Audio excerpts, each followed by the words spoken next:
હવે આને પ્રેસિંગ કરવાની છે, આપણે પ્રેસ કરશું.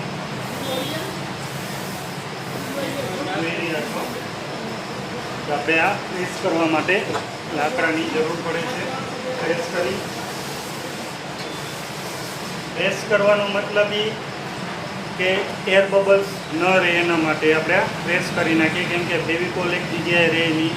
અને એ વસ્તુ એવી સુકાય પછી શું થાય, અમુક જગ્યાએ પડ્યું હોય ફેવિકોલ તો એ બબલ્સ કરી નાખે એટલે ફૂગો થઈ જાય, કસ્ટમરને ખરાબ દેખાય. એના માટે આ પ્રેસ કરશું આપણે.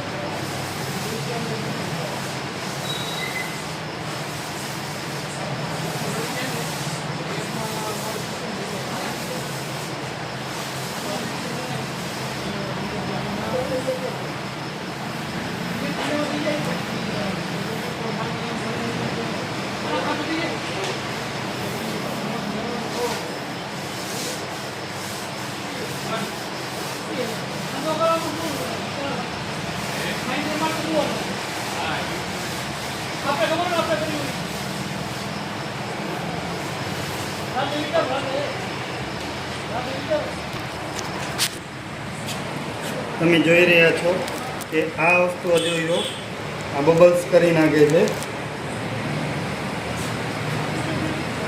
જોવો છો તમે, આપણે આ બબલ્સ કરી નાખશે. એટલે આને આપણે આ પ્રેસ કરશું. જોવો છો તમે, ધીરે ધીરે નીકળી જાય છે. એને પ્રેસ કરવાથી એકદમ ફિનિશિંગ આવી જશે. ફિનિશિંગ આવ્યા પછી આપણને એકદમ કમ્પ્લીટ આવી જશે, એકદમ પ્રોપર.